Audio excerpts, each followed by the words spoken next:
was waiting for a cue. All right, good morning, everyone. How are we? Just waiting for our live stream. Good morning to you all streaming in. My name is Yvonne Sampson. Thank you so much for all being here this morning. It's a very special time of year to be involved in rugby league. It is the Harvey Norman Women in League round for 2023. I'd like to begin by acknowledging we're on Gadigal and Bidjigal land of the Eora Nation and pay our respects to elders past and present, and also recognise their continuing connection to lands, waterways and communities. We'd also like to welcome some notable guests in the room. Pretty impressive room, I've got to say. Thank you so much for all being here. Mr. Peter Volandis, Chairman of the Australian Rugby League Commission, the Honourable Kate Jones, Professor Megan Davis of the ARLC, the Commissioners. Megan is on her way. She is on Southern Cross Drive. Thoughts and prayers for Megan. She will be here when she can. Mr. Andrew Abdo, CEO of the NRL, the Honourable Jodie Harrison MP, New South Wales Minister for Women. Thank you so much. And Katie Page, CEO of Harvey Norman, the reason why we're all here every single year. Absolutely hates being made a fuss of. So buckle up, Katie. It's going to be a long morning for you. It's so lovely to have you all here as we launch such an important week. Women in League round is the NRL's longest running themed round and has been part of the calendar since 2007 in partnership with Harvey Norman. The round started out to recognise all the contribution to women to the men's game, and over time its message has really evolved, helping to move the conversation forward in the game and reflecting all of the rapid growth of women in league in recent years. For the first time in 2023, both the NRL and the Women's NRLW Premierships are running side by side during Women in League round, and it's really a true mark of all the progress and everyone's help that's helped to foster what we're trying to achieve here. And the theme of this week is there's so much more to play for. We celebrate the successes. We recognise that there is obviously more to do to create opportunity for women across the game and keep building those pathways on and off the field. So this morning we're going to be doing just that. We're going to be looking forward to hearing from a number of expert voices in very different areas of the game. So first, to give this morning's opening remarks, please welcome to the stage Minister for Women for New South Wales, Jodie Harrison.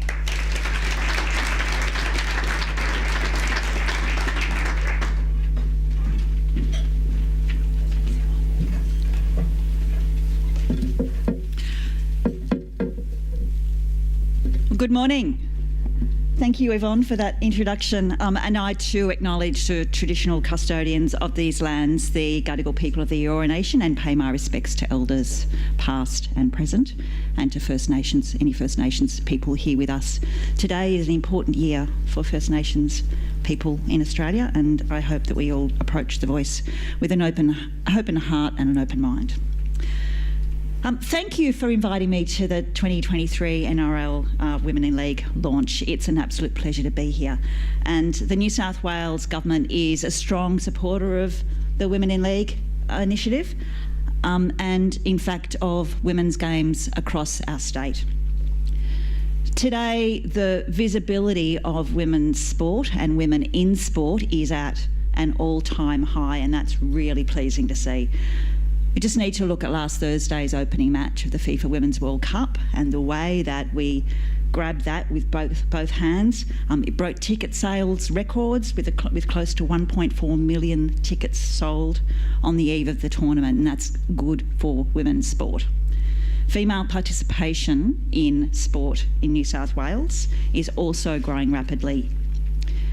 For rugby league alone, according to the Ausplay survey data, we saw 19,480 women and girls over 15 years of age play the game last year, and that's up from 16,000 only 2 years ago in 2021. So that's a really, really great growth. The professional leagues as well are also getting bigger and better every year, and codes like the AFLW continue to expand, but importantly here today, the expansion, as we know, of the NRLW League this year to 10 teams, with 4 new teams, including the Canberra Raiders, the Cronulla Sharks, North Queensland Cowboys and West Tigers, and it's going to be a really good season for women NRL. And this has happened in a really, really short space of time. It was only, as mentioned, only in 2007 when NRL first introduced its Women in League round game, highlighting the invaluable contribution of women to the league. And there are many women who make valuable contributions to league, including superb athletes like Millie Boyd for the Roosters, Samama Taufel for the Canberra Raiders, referees like Casey Badger and Belinda Sharp. And in leadership, people like Professor Megan Davis, a Commissioner on the Australian Rugby League Commission since 2017, constitutional law expert, and one of the architects of the Voice to Parliament. Women are at the absolute heart of this code, as they are at the heart of our communities. And I really applaud the theme for this round, Women in League, There's More to Play For, and for your recognition that for all of our progress and successes, the push for greater equality across the game is far from done. The New South Wales Government recognises that there's more to do, and our commitment is to increasing participation of women and girls in the sport, both on and off the field. This covers medical research and sports science, and think about the women are not small men debate, how we remunerate female athletes, which is more and more becoming more prevalent, and ensuring appropriate facilities for female athletes, which we're constantly struggling with as a New South Wales Government.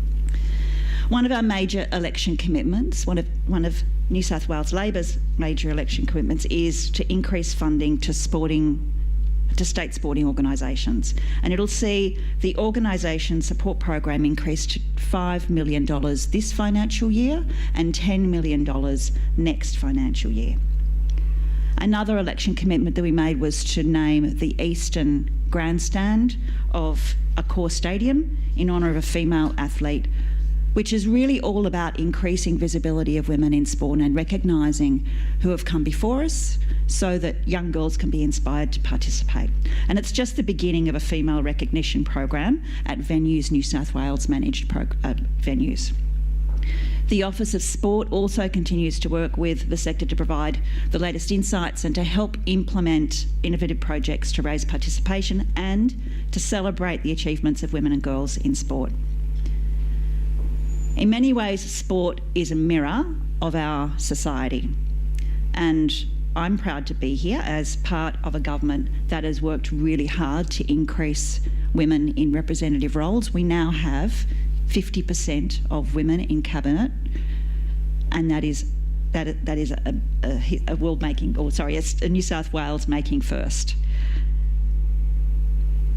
We've also got a woman leader of government in the upper house. We've got the first female ministers of police, of energy, of regional New South Wales, of finance, and of regional transport. And as more and more women enter these leadership positions, our representative democracy becomes just that, representative. And that is something that I know that everybody in this room feels strongly about, that women have just as much of a right to be in a place as men do. And so this brings me back to today's theme, and that there's more to play for. And I see it as an invitation not to stop, to keep going. We need to keep building on this momentum that has been picking up so quickly. And the New South Wales Government is committed to increasing participation of women and girls in sport. We're also committed to increasing women's participation in our economy and in our communities. So on that note, I'd just like to wish you all a thrilling and safe 2023 season. I look forward to cheering on the teams throughout, and look, I've got to say, this is in the notes, but my local team's the Knights, so I'll be cheering on for them. And in the grand final on the 1st of October, whoever is there, it's going to be a really, really great season. If it's anything like the last two women's State of Origin games, it's going to be an excellent season, and we'll be in for an absolute treat. There's more to play for. Have a great season.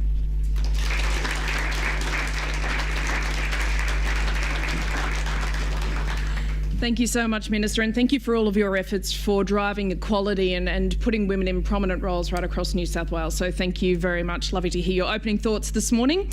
All right, it's time for our first panel. We're going to hear from the powerhouses who have had a really important role to play in rugby league. Please welcome to the stage Katie Page and Rebecca Frizelle.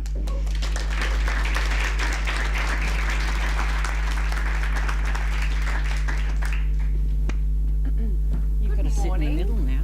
Oh, yeah, okay. Right, let's organise ourselves. Okay. Yeah. Well, no, I'll let you two sit together.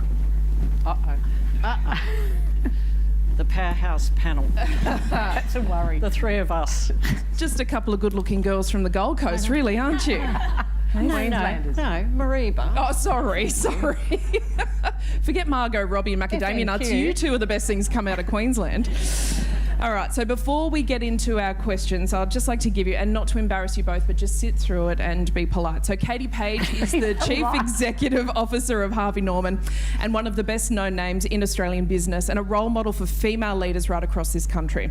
She was the first woman elected to the NRL board in 2004, and her unwavering backing of women's sport is one of the main reasons that we're all here today. Katie founded Women in League Ground with the NRL in 2007. Thank you so much for joining us, Katie.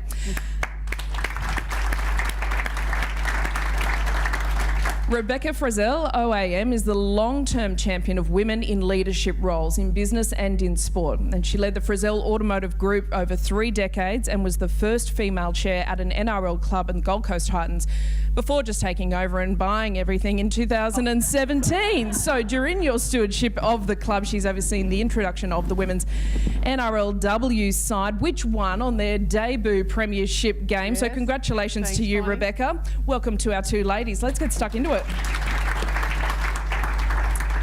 Katie, back in 2004, your memories of becoming the NRL's first female board member, what was it like walking into that room? What did you see was occurring in the game and what did we need to change? Bonnie, you ask me this question every year. I know. Right? We've got to change this. So, you know, I always say it was 2004, so just think about that.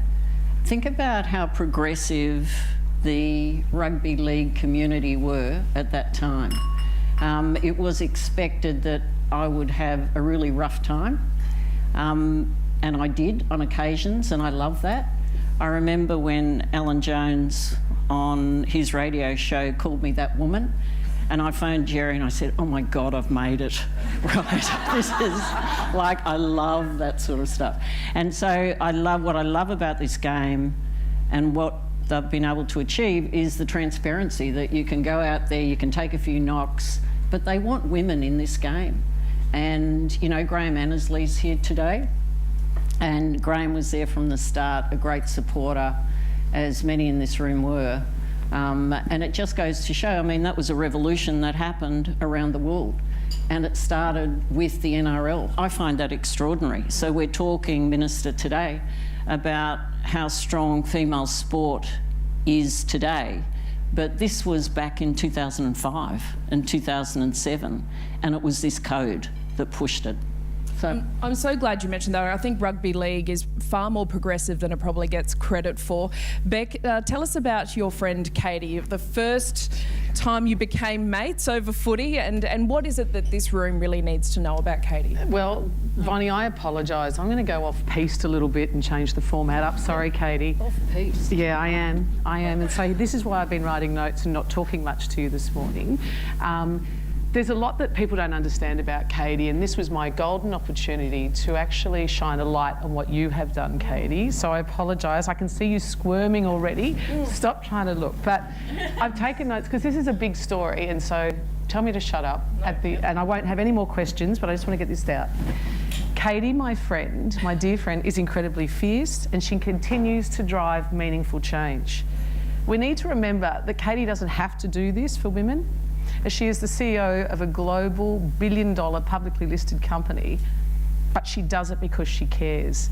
There are many CEOs and directors in this country that don't do anything to drive change, but you do, Katie.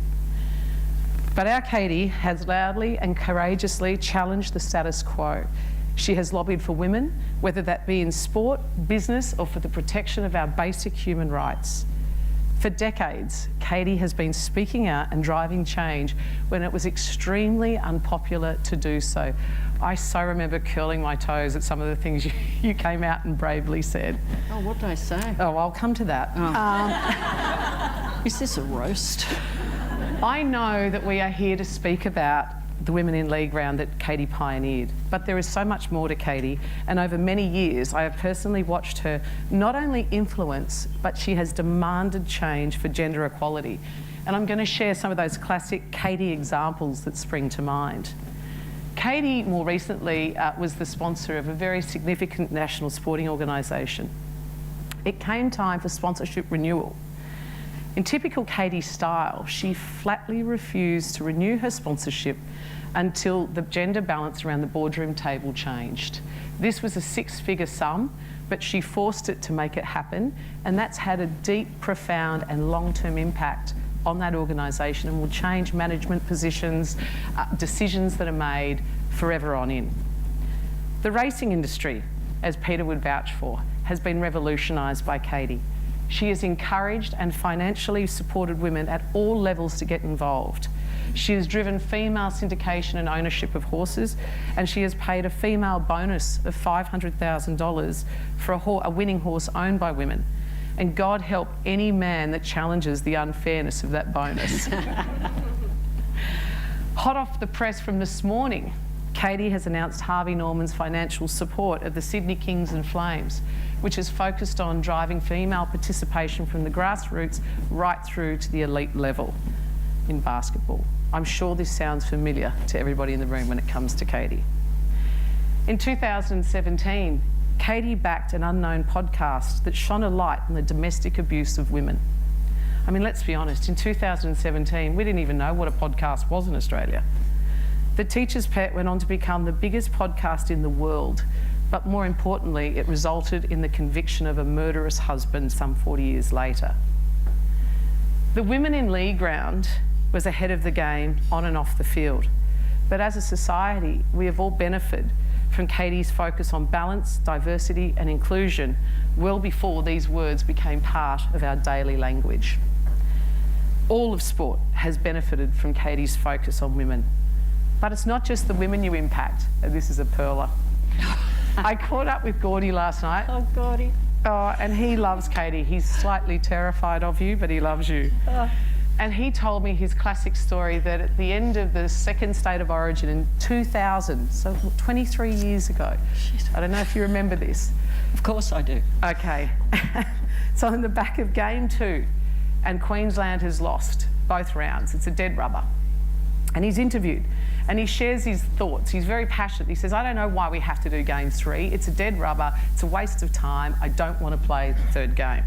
He said he was feeling like a complete loser, and as a proud Queenslander, not a good place to be.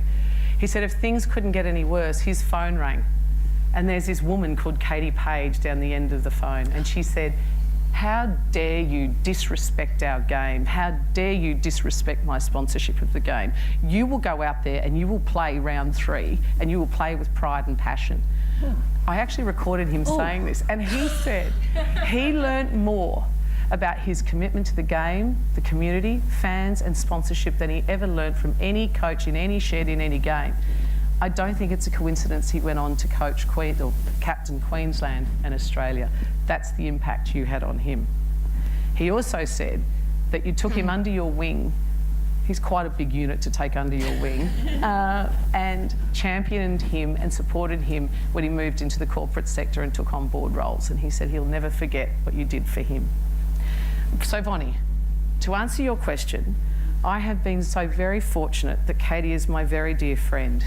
She is loyal, she is highly intelligent, she's brave, quite scary, but most of all, she is super kind. If she is in your corner, she's all you need for the fight, and she's there with you every step of the way. She is a force of nature, and I guarantee you that we would not be sitting here today without her vision, without her conviction, and most of all, her courage. She has changed the face of sport in the country. Katie, you are a true game changer. That's wonderful. Oh. Thank you, Beck. It's true. true. I never get to tell her this. She never talks about herself. I only ever get a friend to do it about you. That's what I can say. Wow, that's amazing. No, it's so true. Thank you.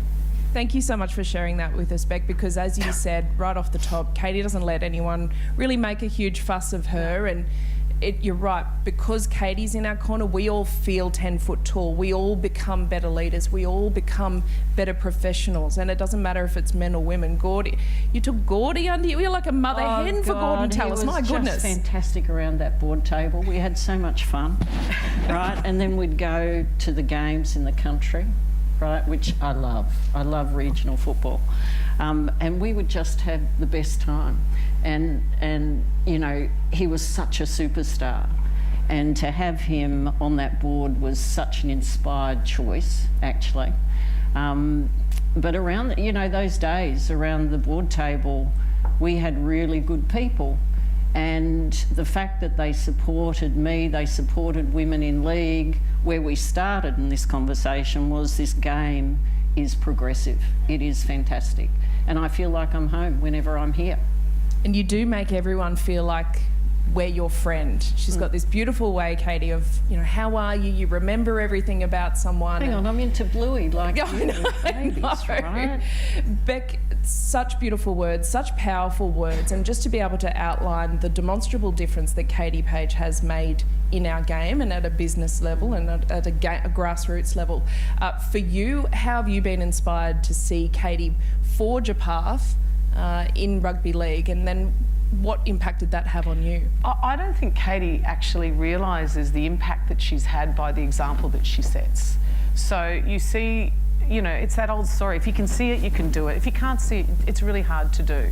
So even if I take it to our business, we totally changed our model from 15, 20 years ago. Women in the automotive industry was unheard of. You didn't have females in this male-dominated industry, much like rugby league. But we started changing that focus and really encouraging women into the space, and no different to what we've done at the Titans. And we've got women in leadership roles across the board. We've got the first female full-time head coach of an NRLW side. They don't have full-time, they come in for a season. Karen Murphy, who's the former head of the integrity unit for the NRL, is in there doing that role and proudly doing it. And she now is changing the face of our game on the Gold Coast.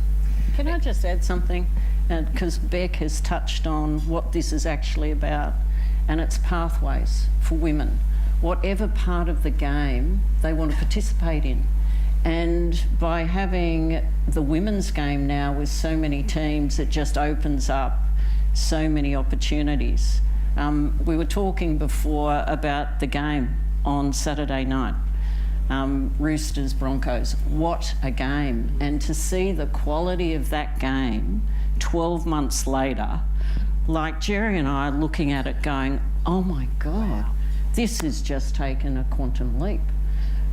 So, you know, it's like being in a public company boardroom, etc. Not everyone can be a CEO. Not everyone can sit around the board. And, you know, it's only a handful of people that get that opportunity, or women that get that opportunity. It's about bringing women through any part of your business. Whatever they want to do, those pathways have to be there for them. And I hope, you know, what we've done here with the NRL, it's obvious to other sporting codes as well that that's what it's about. Because women can be decision makers, they can be leaders, they can be players, coaches, referees, volunteers. There is a space in the game for you. It doesn't matter what level that you would like to contribute at, and your voice will be heard and respected and acknowledged. It's not just a token. Correct. Yeah. But Bonnie, look at you, right? Like what you've done for women in broadcast. So you just... I keep saying to you, God, I miss you off Channel 9, right? You just had those guys under control. Good morning, Simon Fordham. Hello.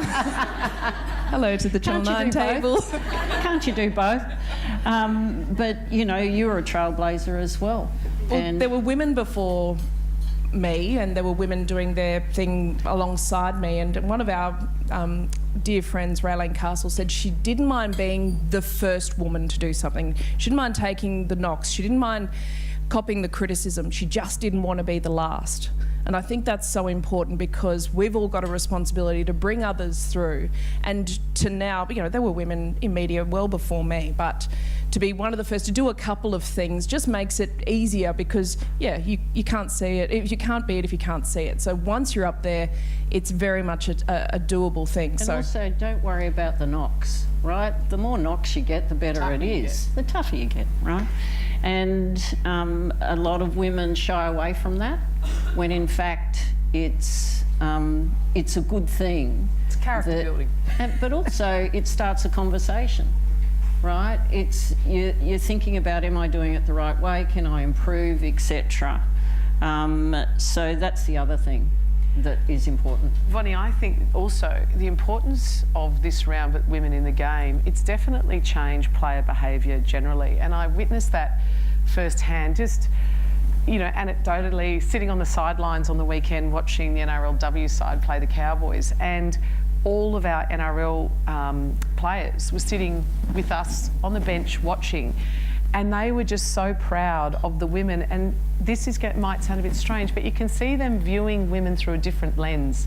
They're viewing them as hard, tough, strong, competitive athletes. They're viewing them for their skill. They're not seeing them as their mother, sister or daughter or girlfriend. They're seeing them as these really professional athletes.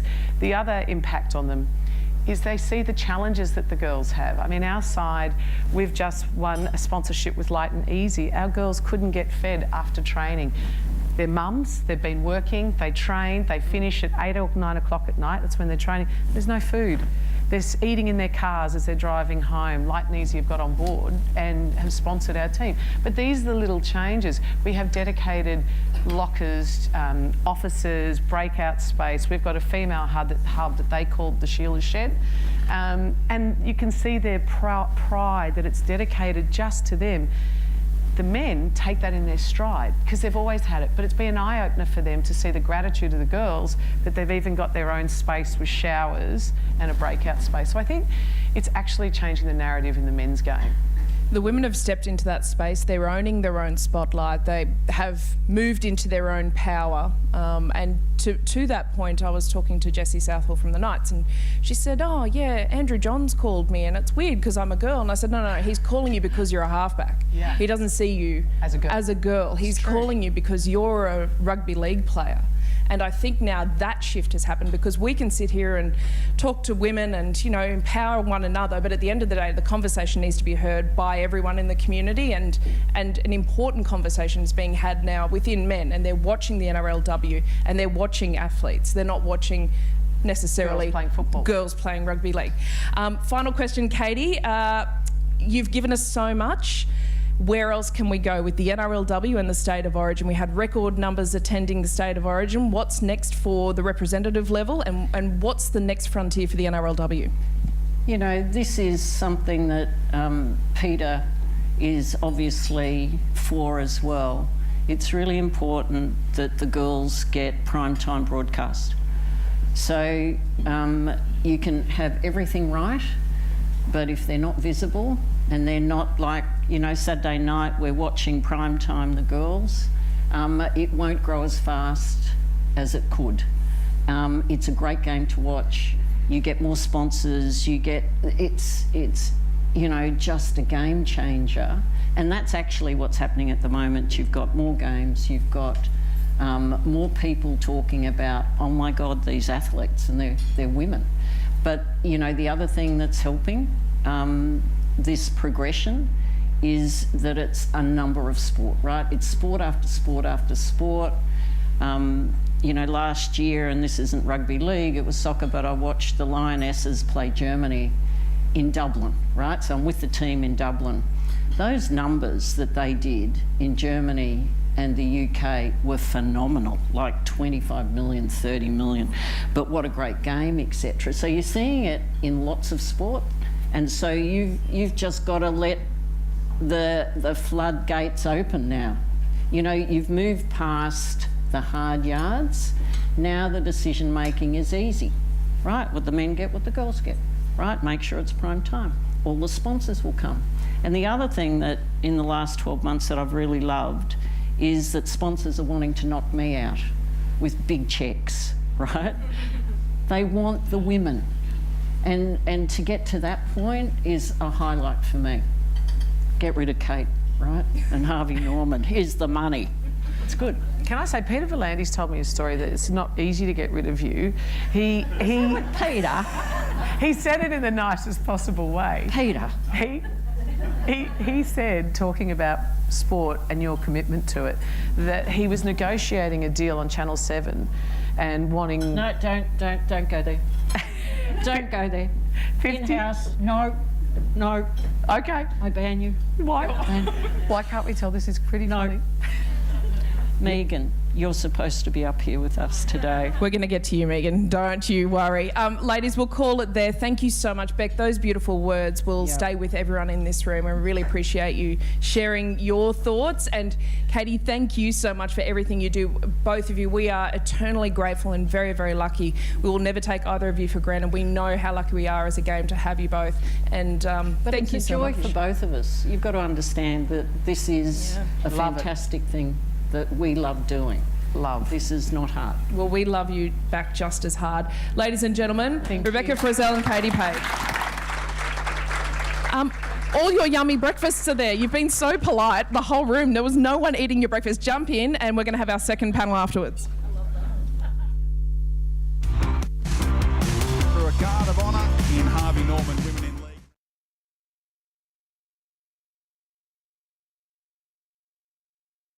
Their dream, a collision of risk and passion, grit and precision, the epitome of play hard, sacrifice and heart. Try and conquer, their bodies a buffer, the block you can't get past, because when that final siren blasts, their clock's still running. Your fear keeps their fire burning. They put the pride in power, force in fierce, make the real unreal and the league theirs.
Ladies and gentlemen, so wonderful to hear you all buzzing around and reconnecting with friends, making new friends. It's time for our second panel. So we have the Honourable Kate Jones, an Australian Rugby League Commissioner, one of the most prominent female voices in the game. Kate brings over 20 years of expertise and insight from senior government and leadership positions, including 8 years as a Minister for the Queensland Government.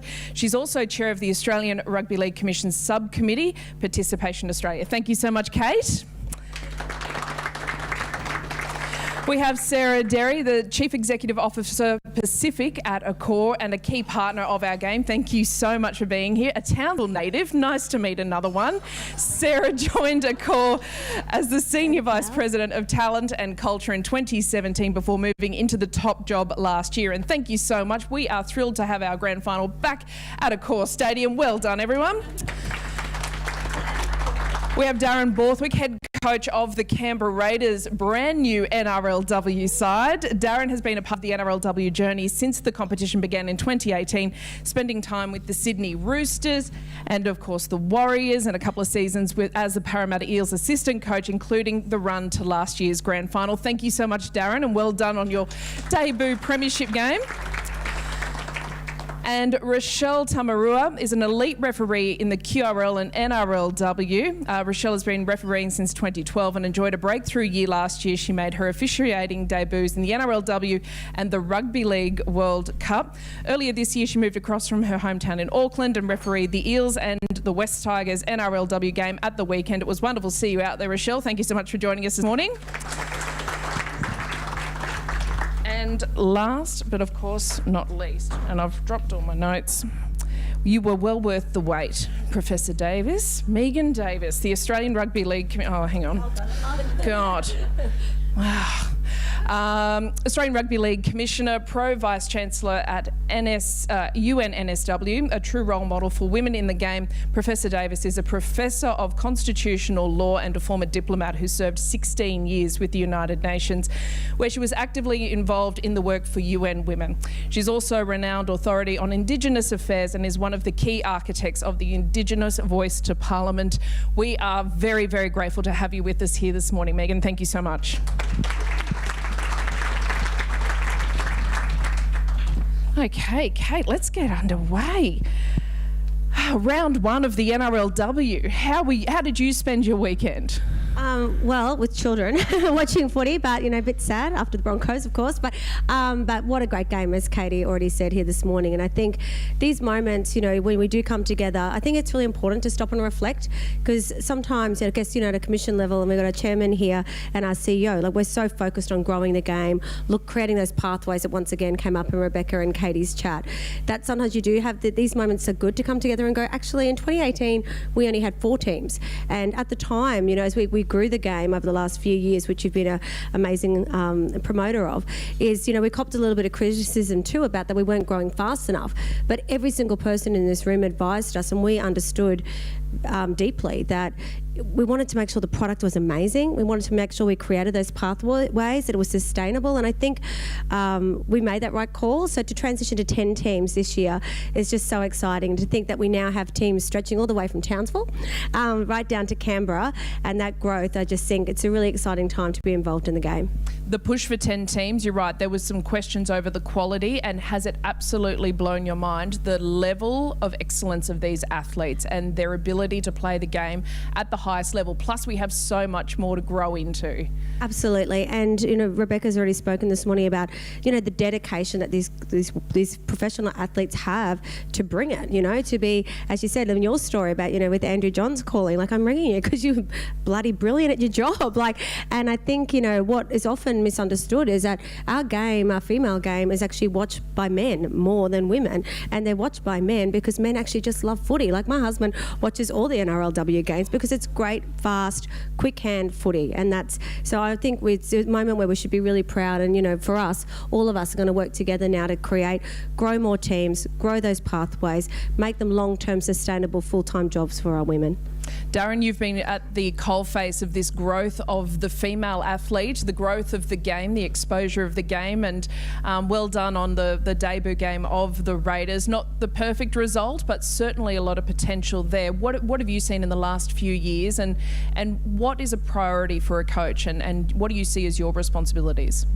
Oh, look, as any head coach, I guess it's about the pathways and the opportunities that you can create for young women that aspire to play this great game. And, you know, it's something that we pride ourselves on down at the Raiders, that, you know, we speak about you can't beat what you can't see, and I know that was spoken about before. And now these young women down in Canberra and out in the regional areas get the opportunity to see an NRLW team from the Raiders play, and it gives them, you know, hope that, you know, one day they can pull that green jersey on and be out on the field with the, you know, some of the role models that they're looking at now. Tell me about some of the players in your team. On the weekend was their first game of rugby league. How did you talent scout those athletes? Yeah, so Grace Kemp, obviously, you know, come from another code, but you're right, that was her first game of rugby league ever on the weekend, and I thought she performed quite well. And we had another one from another code in Shayelle Robbins-Retty, who was a Black Fern. She come across, and that was her very first game as well. And I can't speak highly enough of, you know, for one, what Cronulla put on for the girls on the weekend, with the way both teams were welcome when they got off the bus, and just the overwhelming support from the community and the fans down in Canberra. The bus arriving in the Shire, if anyone didn't get a chance to see, it was like rock stars. There were junior fans, there were the Sharks fans, and there was this whole tunnel and the whole atmosphere. As soon as those female athletes got off the bus, sunnies on, swagger, good shoes, ready for game day. It was exactly, and it was a gorgeous Sunday afternoon. It's exactly what you wanted to kick off this NRLW. The Canberra Raiders, we know that they do culture, connection, history very, very well. It was beautiful for the old-time footy players like myself to see another Wiki playing centre for you. Tell us a little bit about Mackenzie. Yeah, look, obviously Ruben's a proud Canberra player, and you know, he spoke to us earlier on the piece that he had a young daughter coming through that, you know, and this is the opportunities that we provide now with the expansion of 4 new teams, that, you know, a past Raider can push their younger daughter to represent the Raiders as well. And it was a proud moment for Ruben on the weekend, and you know, Mackenzie's got her own pathway to follow now, and I'm really excited to see where she goes. Rochelle, it was great to see you out in action on the weekend as well. I love a woman with a power of a bit of authority, and you know, the girls challenged you and you were like not having any of it. Yeah, that's right, that sort of attitude. What is it like when you are in charge? How did you find out that you were going to be in charge on the weekend? Kia ora everyone. It means hello in the Cook Islands. It was it was a moment where I kind of had to sit down and go, am I refereeing? You know, and I'm used to touch judging in the NRLW. You know, we've got the likes of Belinda Sharp, who's here, Casey Badger, that have paved the way for many of our female officials. So to get the opportunity to referee in the weekend was phenomenal. So I really enjoyed that, yeah. And you did an outstanding job. What do you think about the opportunities now, and how did this opportunity come about for you in terms of your professional growth as a referee, and what do you think about the opportunities now for women in the game, and especially not just from this footprint but from really across the Southern Hemisphere? Yeah, so I think it's safe to say that the opportunities here in Australia are significantly better.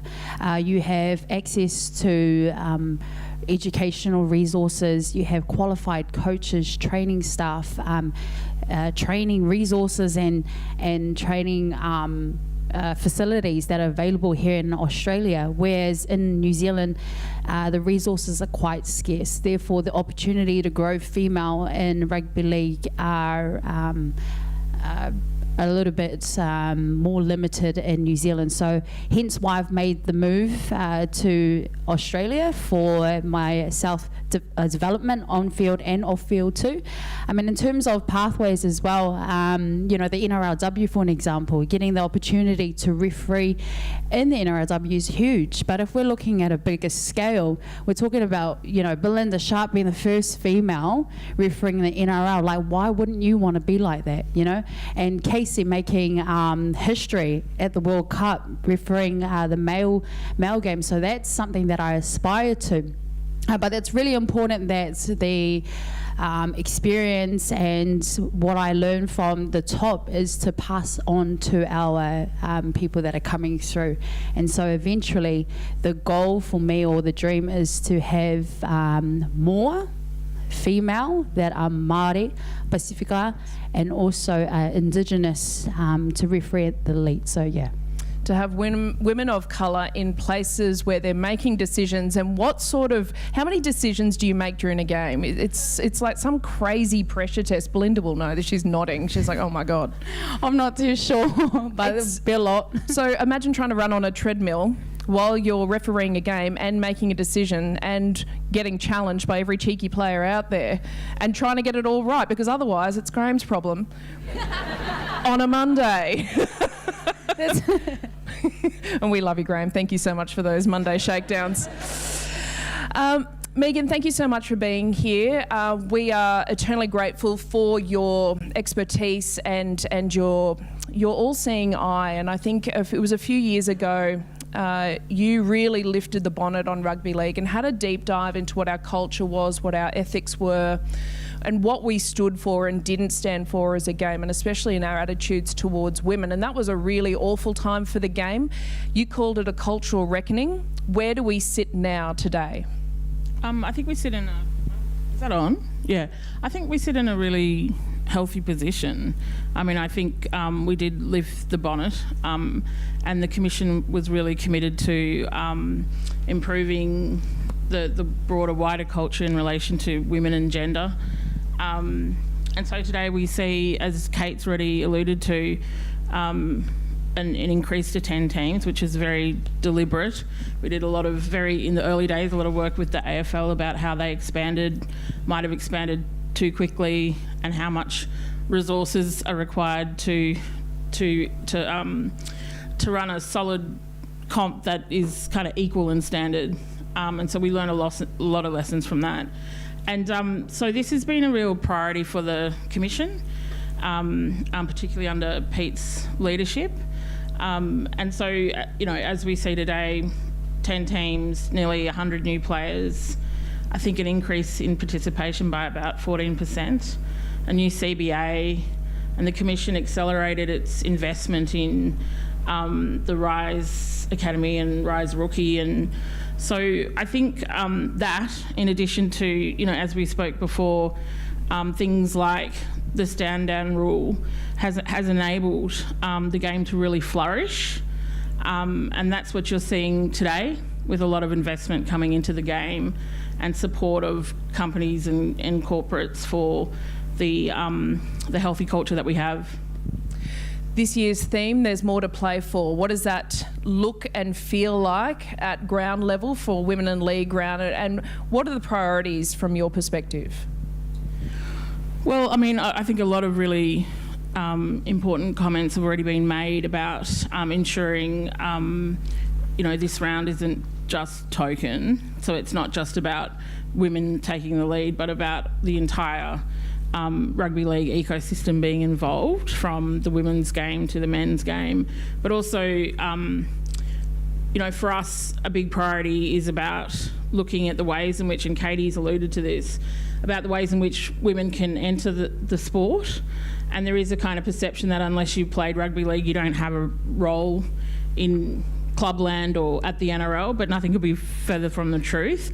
You've got to give women opportunities at entry level and all sorts of roles, because women are equally competent to those roles, and you don't need rugby league as a background to all of those kinds of entry level points. And so that is something that we are focused on. I mean, we have about, I think, something like 34% in terms of our company and women's employment, and we know we have to do better, and we know we have to get that up.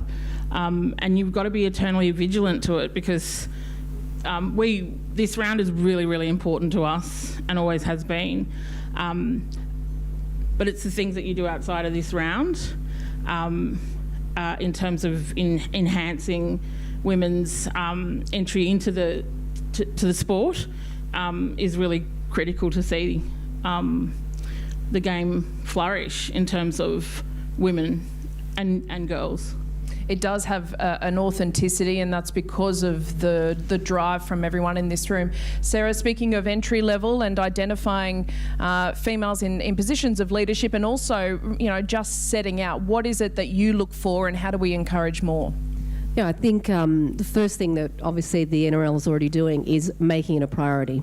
So it's really just about great talent, and I think all organisations, whether it's a sporting organisation or any company, is really just looking for the very, very best talent, and making sure that you look everywhere is critically important. I think one of the things that NRL has got going for it right now, and particularly with the women's, you have got such strong momentum, and so it really is critically important to capitalise on that.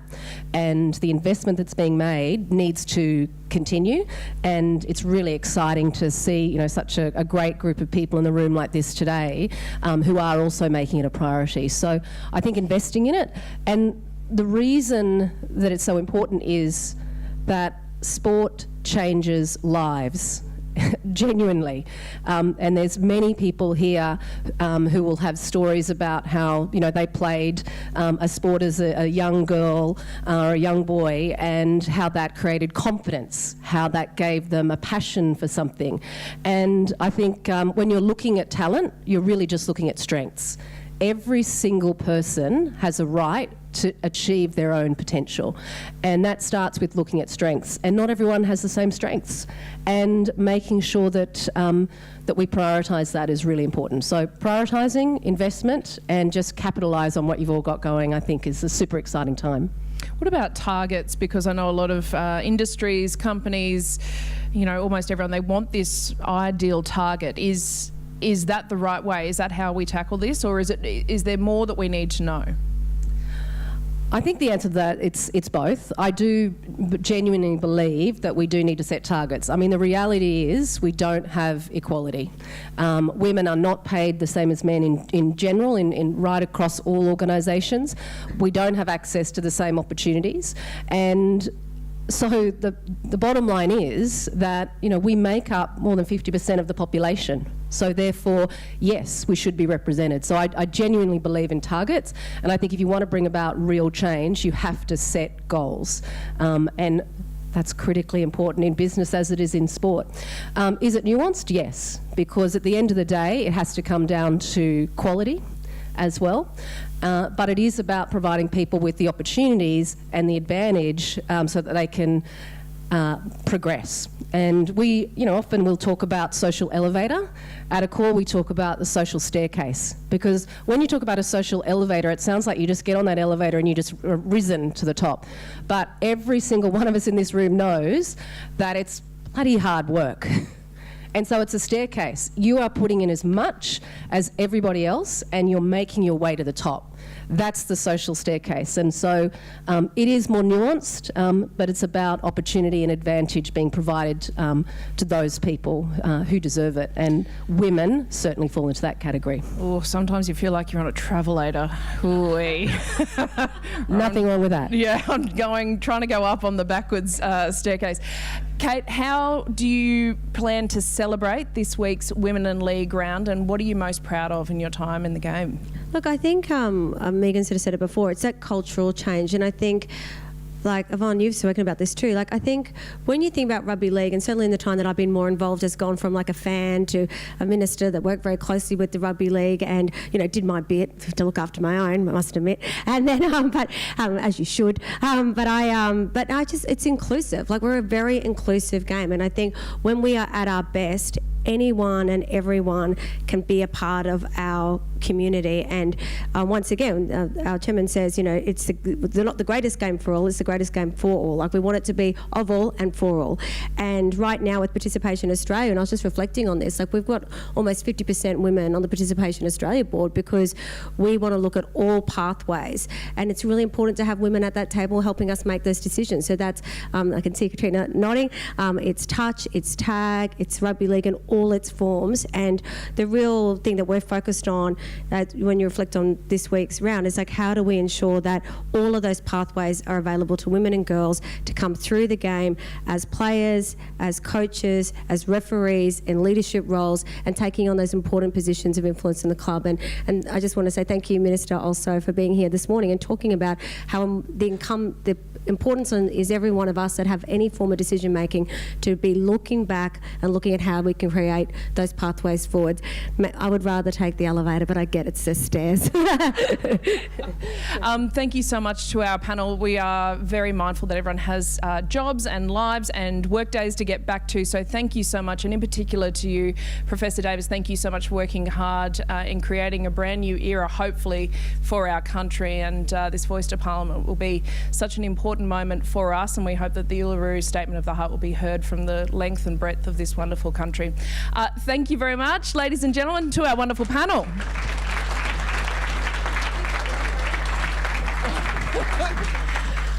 And that is it. Thank you so much for joining us this morning. I hope you have a wonderful Women in League week and of course, a Women in League round.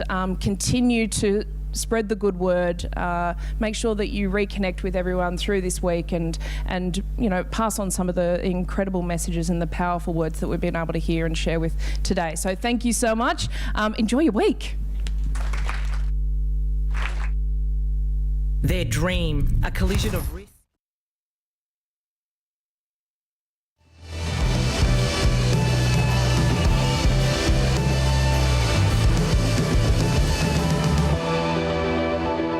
Their dream, a collision of risk and passion, grit and precision, the epitome of play hard, sacrifice and heart. Try and conquer, their bodies a buffer, the block you can't get past, because when that final siren blasts, their clock's still running. Your fear keeps their fire burning. They put the pride in power, force in fierce, make the real unreal, and the league theirs.